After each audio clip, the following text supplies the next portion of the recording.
Assalamualaikum warahmatullahi wabarakatuh. Yo, kembali lagi ke podcast Kanal Jamil ya. Kali ini kita menghadirkan kembali seperti biasa narasumber salah seorang dokter subspesialis di M Jamil Padang. Kita sapa Dokter Vini. Ya, silakan. Assalamualaikum Pak Hen, Assalamualaikum pemirsa semua sanak YouTube M Jamil. Sanak Jamil. Sanak Jamil. Iya, Sanak Jamil.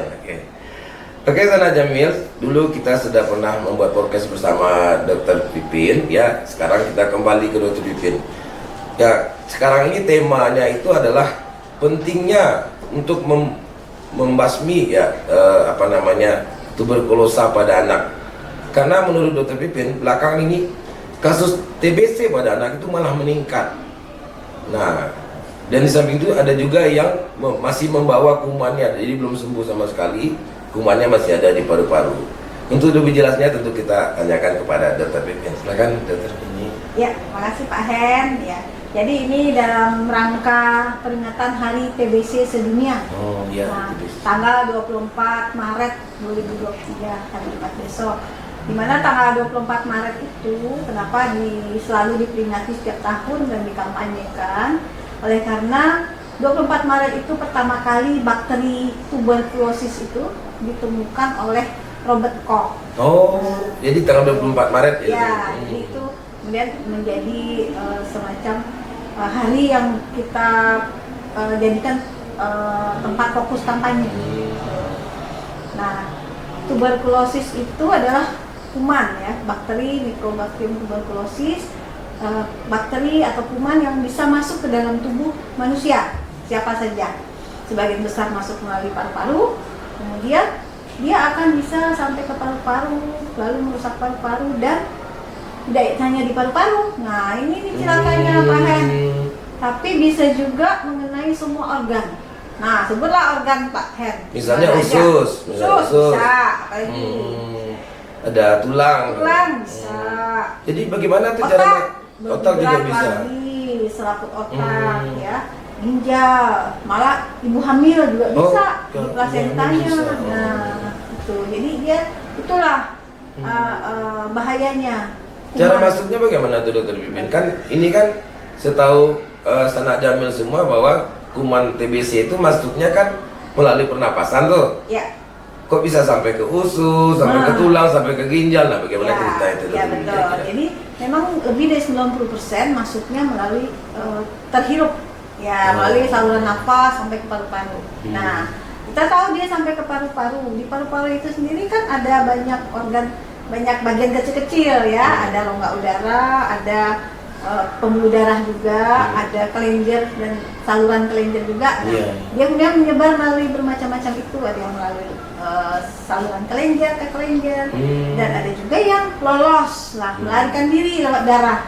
Nah, lewat darah melarikan diri dia sampai ke banyak tempat di organ-organ yang terutama yang tekanan oksigennya tinggi.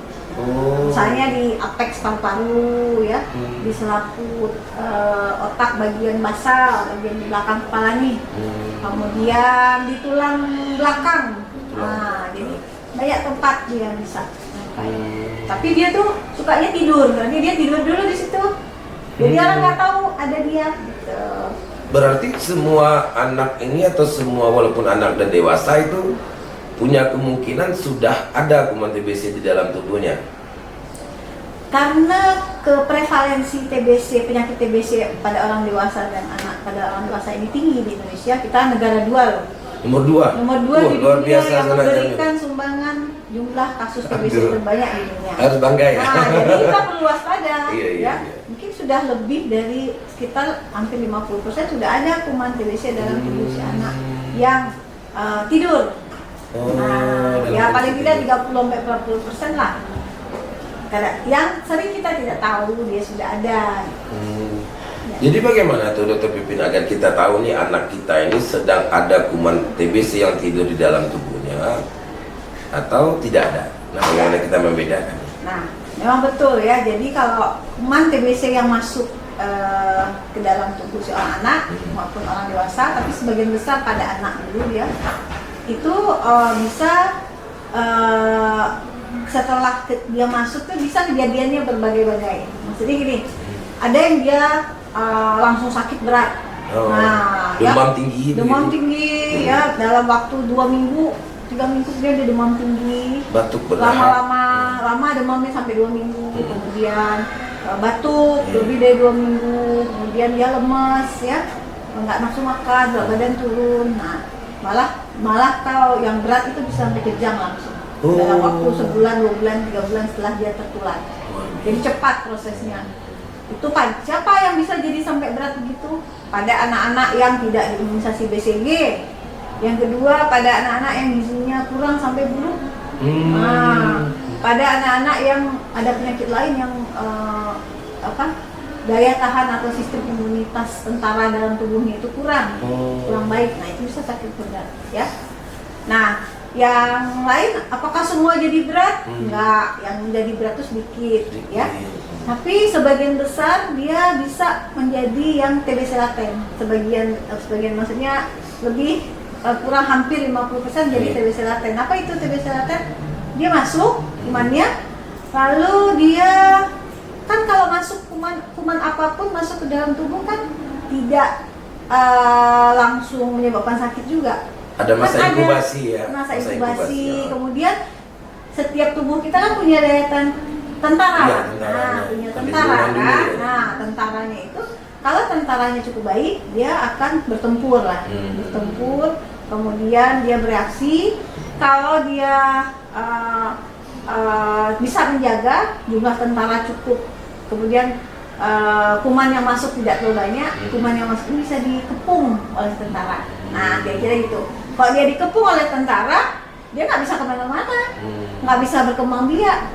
Nah, harapannya dengan seperti itu, dia di situ aja terus. Kalau tentaranya cukup terus ini. Nah, pada waktu dia dikepung oleh tentara itu, dia akan tidak menimbulkan gejala sama sekali.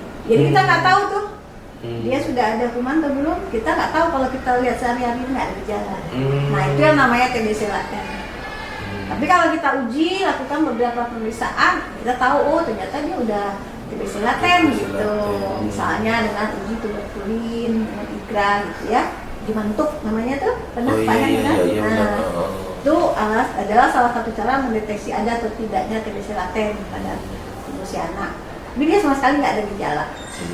Nah, tapi kalau pada suatu waktu yang tadi udah mengepung itu loh, kan dikepung, tiba-tiba tentaranya berkurang. Misalnya gini, dia sakit berat, campak mendadak kan? Campak kemarin juga banyak ya.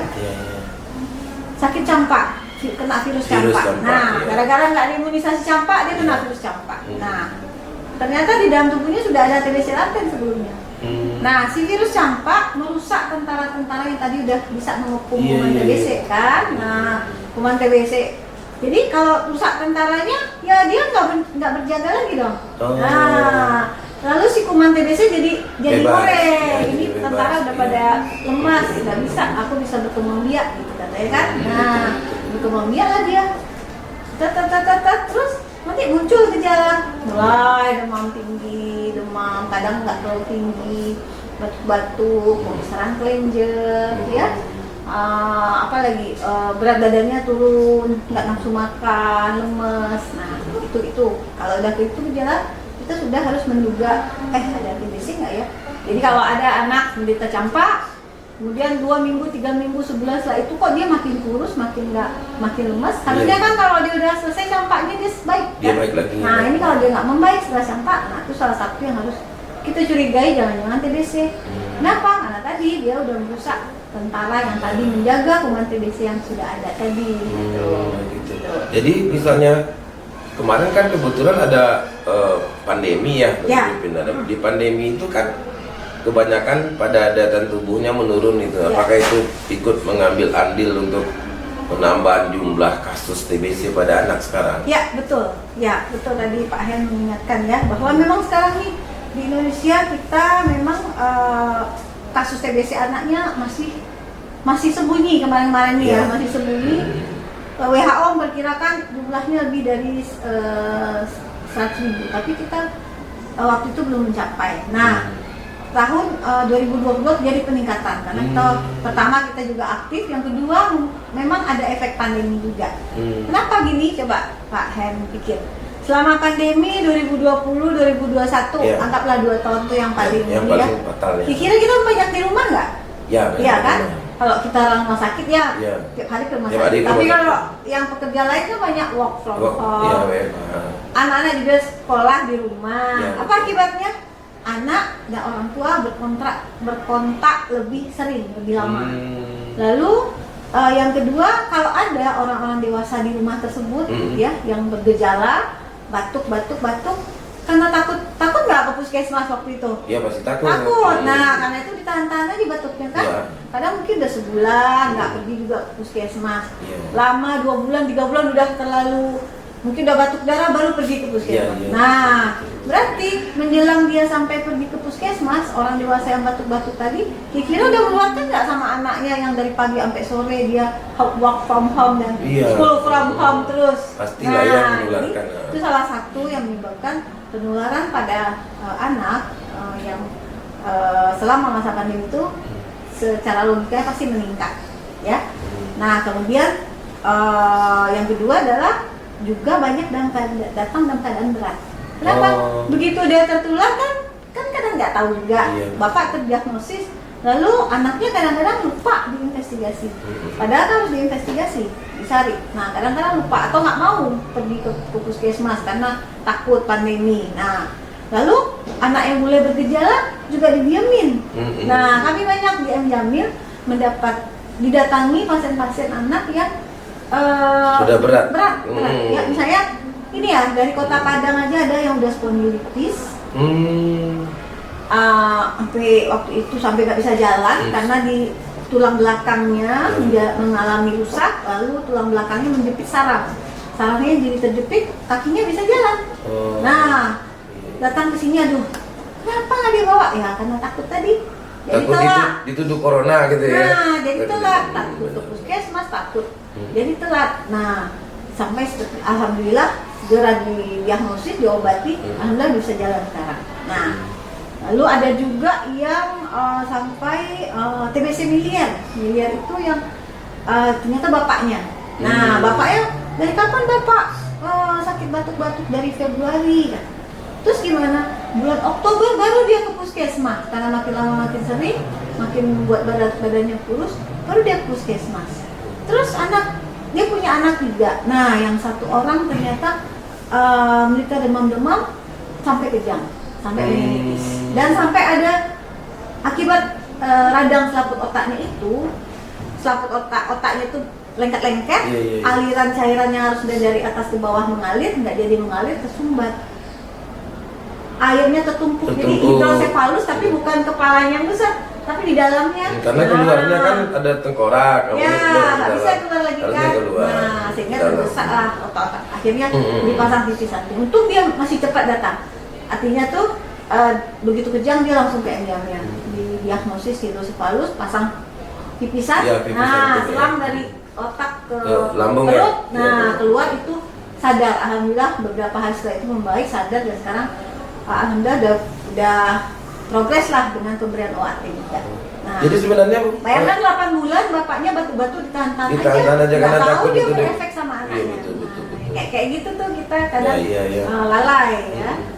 Jadi Dokter Pipin secara patofisiologi atau patogenesanya atau bagaimana sih cara kerja bakteri tuberkulosa ini saat di paru, kenapa nanti ada batuk berdarah, atau bagaimana cara apa dia melukai paru sehingga jadi berdarah, atau misalnya dia menggigiti otak sehingga terjadi sumbatan begitu, atau dia menggigiti tulang kayak spondilitis tadi sehingga terjadi kehancuran tulang sampai lumpuh begitu. Jadi bagaimana sih patogenesa atau patofisiologinya kira-kira? Ya, memang kalau kita secara ilmu kedokterannya rumit tuh ngelasinnya. Karena mau sebagai sederhana ya. Yang pasti tuh kalau ada kuman, bakteri, terutama kalau bakteri TBC ini, dia masuk, dia akan menimbulkan respon di sekelilingnya itu ya kan. Dia akan menghancurkan jaringan sekelilingnya, ya kan. Nah, yang dilalahnya, kalau bahasa Jawa yang dilalah. Iya, yang dimakannya lah gitu, yang dia dikejarnya ya. dia menghancurkan tuh nggak cepet. Kayak COVID kan cepet ya. Iya. COVID seminggu tuh udah putih paru-parunya. Kalau bakteri TBC ini enggak, jadi dikit-dikit kayak nggak ada bekerja dia, tapi tiba-tiba taunya udah parah aja. Jadi dikit. Terus kan alveoli itu ada pembuluh darah. Iya. Nah, kalau alveoli udah banyak ketemui, alveoli 1, alveoli 2 pecah bergabung dia jadi di dalamnya tuh nanah-nanah yang hasil kerja kuman TBC. Nanti dia mendekat nanahnya tadi ke bronkus itu apa ya? Saluran pernapasan. Saluran pernafasan. Nanti pecah ke arah bronkus. Nanah-nanah yang tadi keluar. Dibatukan. Kayak darah gitu dan ya? dahak. Ya, jadi dahak orang TBC itu kenapa dia mengandung kuman TBC? Ya karena tadi hasil dari pecah infeksi yang di dalam paru-parunya tadi keluar. Bisa dibatukan. Itu diperiksa, ketemu malingnya, tertangkap basah. Tapi kalau itu di paru terpipin. Kalau di usus sama di tulang, kapan keluar nanahnya kan nggak kelihatan.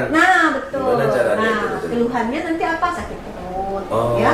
Kemudian iya. Demam tinggi. Gejala umum ya demam tinggi, berat badan. Sekarang kita punya nih kasus besar, udah ASI tes juga. Terus nanti gimana kita tahu? Dari periksa-periksa lain lah. Kalau memang ternyata ada juga yang kita temukan dari gejala seperti peritonitis. Seperti peradangan dioperasi kan? Lapisan perut itu ya. Kalau dioperasi dia kan kelenjarnya kelihatan kata dokter bedah tuh seperti mutiara. Di PA kan, dilihat. Diperiksa ke laboratorium. Ya, nanti kelihatan. Jadi banyak hal-hal yang bisa kita periksa untuk mendukung. Kalau dia di otak gimana? Ya, di otak itu nanti LCS-nya akan dilakukan lubang fungsi. Ya, pemeriksaan cairan otak yang diambil dari tulang, dari belakang ya. Kayak operasi melahirkan. Operasi melahirkan ya. Atau pada saat dia pipi samping. Seperti itu. Jadi dan tambah data lain, bukan itu aja. Data lain uji tuberkulirnya gimana, konsentoraknya gimana gitu. Jadi Dr. Pipin mungkin ya para sanak jamil semua pengen tahu nih, kan segitu ganasnya. Udah ceritakan yang berapa yang mengerikan gitu kan ya, pada takut ya. Apakah ini suatu prestasi nomor 2 penyumbang kasus TBC terbesar di dunia ya? Itu hal yang memalukan pastinya sebenarnya ya. Ya makanya gimana sih caranya tuh masyarakat biar bisa nih mengantisipasi sebelum nanti tambah banyak. Sekarang kan lagi ada banyak yang fase laten gitu ya, yang kumannya tertidur di dalam. Nah, gimana tuh Dr. Pipin caranya agar masyarakat bisa nih menjaga jangan sampai penularannya tambah besar betul gitu. Jadi kalau yang saya ceritakan tadi kasus-kasus yang sampai ke kami itu adalah kehilir ya, dihilir namanya tuh ya. Itu udah yang di ujungnya ya. Nah, sebenarnya kita bisa berperan di awal ya. Nah, itulah peran masyarakat tadi. Peran masyarakat, kader, dan kayak stakeholder lain lah ya. Nah, bagaimana caranya? Satu, mengetahui ciri-ciri orang yang TBC ya, baik orang dewasa di tempat kerja kita ataupun di misalnya nih kita nitip anak ke daycare. Nah, kita lihat pengasuhnya sehat nggak semua. Nah, kita mengantar anak ke mengaji, kita lihat juga guru ngajinya sehat nggak semua. Nah, karena itu anak kita akan daily, tiap hari kita antar ke sana, maka dia akan close kontak erat. Nah, karena itu waspada. Artinya kita waspada bagaimana, apa ciri-ciri orang dewasa yang gejala orang dewasa yang kemungkinan diduga menderita TBC, berat badannya turun atau kurus, dia batuk-batuk ya. Kemudian demam, lesu lah, terlihat nggak segar dia. Nah itu kita curigai ya. Kemudian yang kedua yang kedua adalah ya pada anaknya sendiri harus divaksin. Jangan lupa vaksin BCG itu mencegah seorang anak menderita TBC yang berat. Tidak mencegah tertular 100%, tapi kalaupun tertular dia tidak menderita yang berat, ya kan? Nah, yang ketiga, kalau memang ada anggota keluarga kita sendiri yang memiliki gejala yang seperti dicurigai tadi, terus diapain? Ya harus berobat. Ya harus dibawa dong ke puskesmas, ke FKTP, ke klinik BPJS untuk diperiksa, didiagnosis. Kalau dokternya memang curiga akan diperiksa dahak. Ya, sekarang klinik BPJS rumah sakit swasta juga sudah punya sistem untuk mendiagnosis penyakit TBC. Jadi jangan takut ya, pengobatan pemeriksaan dokternya ditanggung BPJS, dan kalau ia penyakit TBC-nya nanti memang terbukti terdiagnosis, obatnya gratis dari pemerintah melalui klinik BPJS bisa, melalui puskesmas bisa, melalui rumah sakit bisa. Jadi nggak perlu mengeluarkan uang kan. Nah, kalau masih dalam tahap awal kita diagnosis baik yang dewasa ataupun yang anak, insya Allah 6 bulan makan obat sembuh. Sembuhnya itu bagus ya. Kalau anak yang paling menonjol itu berat badannya langsung naik 2 kilo, 3 kilo naik sampai 5 kilo kadang-kadang. Kalau orang dewasa, kalau udah yang didiagnosis TBC, kalau sudah mendapat obat TBC, paling tidak itu cerah langsung. Naik juga berat badannya 3 sampai 5 kilo dan 10 kilo, dan keluhan batuknya hilang. Nah, kenapa hilang? Ya karena tadi yang lesi-lesi atau bagian-bagian yang tadi udah kumannya di dalamnya udah dibunuh. Nah, tinggal sisanya. Nah, kalau sisanya dikit dia masih bisa membaik. Paling-paling kalau memang sudah berat, sisanya nggak bisa membaik, terjadi jaringan parut. Tapi udah nggak menularkan lagi. Gitu. Oke pemirsa, ya karena keterbatasan waktu juga Dr. Pipin, ya kita sudah menuju 20 menit ke depan. Ya nanti kita minta close statement dari Dr. Pipin. Cuma tadi saya simpulkan saja bahwa untuk mengatasi penyebaran TBC ini adalah yang pertama tentu vaksinasi ya, yang rajin, kemudian menjaga, melihat ya siapa kira-kira yang menderita TBC di sekitar kita, kemudian melakukan pengobatan TBC. Nah, silakan Dr. Pipin jika ada close statement. Silakan. Jadi sanak jamil semuanya, ya. Ayo kita bersama-sama mengakhiri TB. Kita bisa karena kita harus berperan tidak hanya sebagai dokter, tetapi sebagai masyarakat kita harus ikut mengakhiri TB dengan cara mewaspadai gejala-gejala TBC baik pada orang dewasa maupun pada anak, dan segera datang ke puskesmas untuk mendapatkan pemeriksaan dan diberi pengobatan yang tepat. Insya Allah sembuh dan obatnya gratis. Amin. Tos TB, tos TBC, temukan, obati sampai sembuh. Wah, keren ya. Yes, keren ya. Ya, itulah, terima kasih kepada narasumber kita Dr. Vini. Pemirsa sekalian, mari bersama-sama untuk memberantas TBC. Podcast ini kita tutup dengan wabillahi taufiq wal hidayah. Assalamualaikum warahmatullahi wabarakatuh. Sampai jumpa di lain waktu.